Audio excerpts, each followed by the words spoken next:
Hello! Yeah, like she's Happy Valentine's Day po!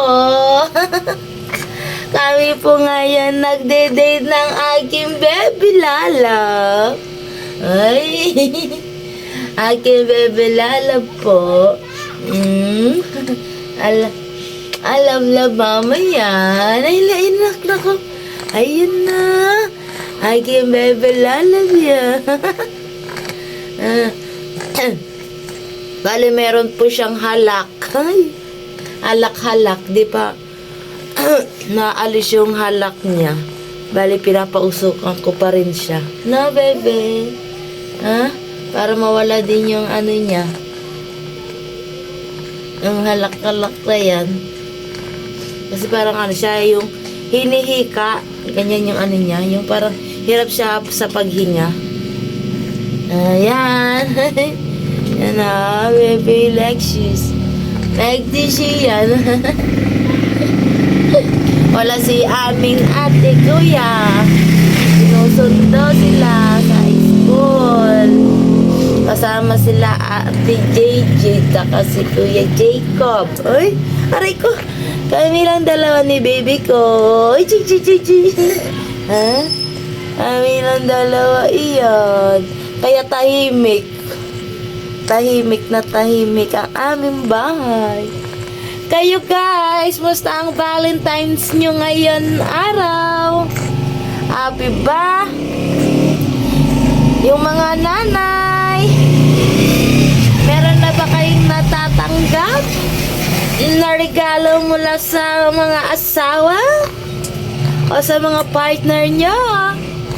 Well, ako, tignan na lang natin. Balik kasi talaga, totally yung asawa ko, hindi talaga siya kumbaga showy, hindi siya showy. Minsan, magtatanong pa siya sa akin na, ano bang gusto mo na ibigay ko? Ganun, walang katril-tril, wala lang bang, surprise na lang ba kung anong gusto niya na bilhin para sa akin, ganun ba? Siyempre ako, di naman ako marti, tatanggapin ko naman kung ano yung gusto niyang ibigay sa akin, di ba? Ang importante na lang kasi yon na nag-effort naman yung asawa natin, di ba?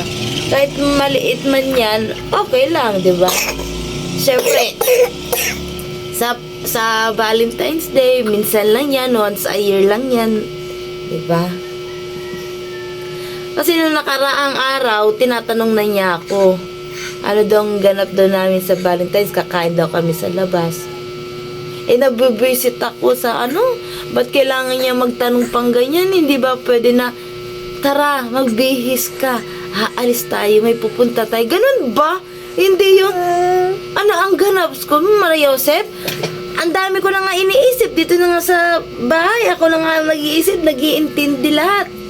Uulamin lahat. Pati ba naman yun na lang ang effort niya. Kailangan pa ba talaga na sa akin pa siya talaga magtatanong kung ano o kung saan. Naku naman talaga. Sabi ko nga sa kanya, mag-search ka kasi kung anong mga dapat na gawin sa mga lalaki pag may ganyan na mga occasion. Hindi lahat kasi tinatanong mo sa akin. Dapat naman, ma-surprise naman ako. Hindi yung magugulat na lang ako na sa akin mo pa sasabihin talaga. Kaya never pa talaga niya ako na sinurprise talaga na lahat talaga magtatanong. Kasi sabi niya, baka kasi hindi mo kasi magustuhan, ganyan, pag doon tayo kumain. Sabi ko, bakit kailan ba ako nag-iinarte? Diba? Hindi naman tayo maarte na Basta ang importante lang yung nag-effort lang talaga, diba? Na na-surprise tayo. Wala naman tayong, di naman natin naghahangad na bongga, diba? Basta simple lang. Basta, galing mismo sa taong mahal natin, diba? Imagine ninyo guys, 5 years na kami 5 years. So, wala talaga kalambing-lambing yung asawa ko. Pupukpukin ko na ata to. Wala talaga, totoo lang. Wala siya kalambing-lambing. Hindi siya marunong yung gagawin niya, yung ibang, di tulad ng ibang mga lalaki, diba, nag-e-effort sa pag mga ganyang occasion na mga Ay siya wala talaga. Tapos, puro lang siya tanong ng tanong sa akin. Tapos pag sinabi ko, yun lang ang ano niya, bibilhin. Hindi ba lang yung surprise lang talaga na, no? Yung ma-surprise lang ba niya ako? Yung naku, wala. Tapos sasabihin niya, minsan sinasabi ko, ano ba yan? Wala ka na namang gift kasi every birthday ko, kahit anong celebration talaga, wala talaga yan na ibibigay sa akin, sa totoo lang. At sasabihin niya, wala kasi ako maisip kung anong ibibigay ko kasi sa'yo. Pag bumili naman ako, baka hindi mo tanggapin. Agad siya nagja-judge. Hindi pa nga niya nasusubukan. Bakit may naibigay na bawaras siya sa akin na hindi ko tinanggap? Ang naibigay niya ito, yung 5 kong anak. Ay, nago. Diyos me, Marimar. Lagi ko siya sinasabi na mag-search ka kasi kung ano yung mga ano ng mga babae. Kasi aming mga babae, isa lang naman isa pare-pareho lang yung gusto namin. Hindi naman kami pipili na mas higher pa talaga na ibigay sa amin, higher level, giginyan. Basta effort lang ba? Yun lang naman, di ba, ang importante na mag-e-effort lang talaga yung partner natin, yung asawa natin. Siyempre, tayong mga nanay, tayong nasa may bahay, di ba? Ilang years tayo na inaalagaan natin sila, inaasikaso, di ba? Yung minsan lang dumating sa point yung na merong celebration lang ba yan na ma-surprise tayo para mapawi naman din yung mga pagod natin, di ba? Kahit sabi ko sa asawa ko, alam mo naman noon, wala naman ako pili kahit na mag-boyfriend pa tayo. Oo guys, yung mag-boyfriend pa lang kami, never ako sa kanya yung naghihingi ng ano, yung di ba may sinasabi na mansarin na dapat yung lalaki may gift, ganyan. Never ako sa kanya nang hihingi ng ganyan. Syempre, kasi mag-boyfriend girlfriend pa lang kami, pero yung ibang lalaki nagbibigay, di ba, nag-e-effort. Yun guys, simulan yun na mag-boyfriend pa lang kami. Ilang years kami na mag-boyfriend? 4 years, ha. Meron siyang naibigay, isa lang, isang beses, yun lang ay sing-sing nun, yung silver na sing-sing. Pero yun, simula nun hanggang ngayon, ilang years na kami magkasama. 12, ano na kami, bali mag 12 years na. Tapos bali mag 15 years na kami rin na ano. So, wala akong nare-receive sa kanya. Puro siya, nabibigyan ko siya, nabibilhan ko siya. Pero siya, ay nako, never talaga, ever, na nagbigay talaga yung magaling kong asawa. Eh sabi ko sa kanya, ano ba yan?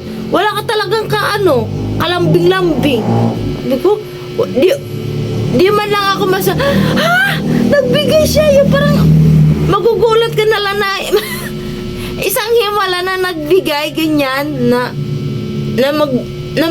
yung babaguhin niya, ganyan, syempre, hindi nasa porket na mag-asawa na kayo na hindi ka na magbibigay ng effort, ganun ba? Di ba kailangan din naman din yun? Wala talaga, as in. Tignan mo itong Valentine's na to ngayong araw, oh. Anong oras na? Ay sabi ko, masarap na ang tulogin, matulog na lang. Kasi ewan ko sa kanya, wala siyang kabalak-balak. Tapos sa akin pa siya nagtatanong. Hindi na lang siya nag-iisip kung, ay dalhin ko sana siya dito sa ganyan. Matagal na, minsan ito yung gusto niya, ganyan, oh. Wala. Mariosep. Kaya talaga, kayong mga mami na katulad ko na may partner tayo na ganyan, tanggapin na lang talaga natin na ganun na talaga yung partner natin sa buhay na walang katril-tril. Pagdating mga sa occasion, sasabihin mo na lang na sana all na marunong mag-effort yung partner natin, di ba? Pero sa akin, kahit hindi man ako anuhin ang aking asawa, love ko naman din yun na kasi ito lang talaga yung nabigay niya. Yan, yung mga 5 kong junakis.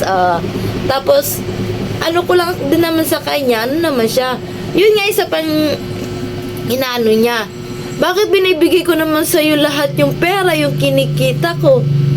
Sabi ko, hindi naman usapan yung pera yun eh. Sabi ko, hindi naman usapan yung porket binibigay mo lahat sa akin, hindi ka na mag-e-effort. Sasabihin mo na lang sa akin na, bahala ka kung anong gusto mong bili, nasa sayo naman yung pera.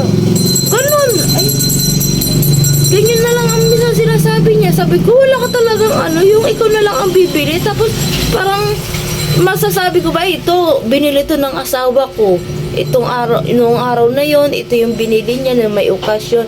Siyempre, di ba tayo, pahalagahan natin. Siyempre, bigay yun ng taong mahal natin, di ba? O di kayo, di ba may mga kaibigan tayo na nagbibigay din, di ba? Kahit ano, di ba pinahahalagahan natin?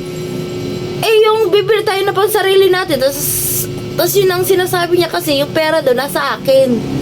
Oh, binibigay naman daw niya lahat, dapat hindi na lang daw ako bumili na kung ano daw ang gusto ko, hindi naman daw siya magagalit. Tapos po, iba talaga yung mindset ng asawa ko. Ay, Rago, sabi ko nga sa kanya, anong ibig mo sabihin? Sa akin mga binibigay nga yung pera mo, ibig sabihin hanggang dun lang yun, pero hindi ka mag-e-effort na ano? Sabi ko sa kanya, o sige na, bahala ka ngayon, ayaw ko na makipag-discussion sa'yo. Ay, lagi ko sinasabi sa kanya. Ay, di sabi ko na lang, ha?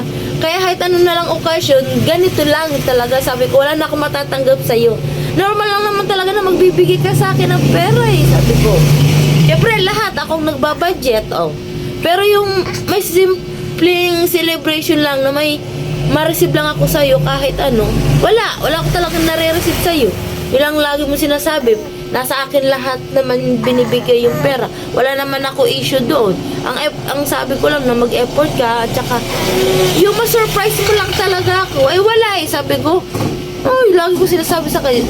Sabi ko na lang na, ay nako, ganyan ka na talaga. Wala na talaga pagbabayog. Kaya hindi na ako mag-a-assume.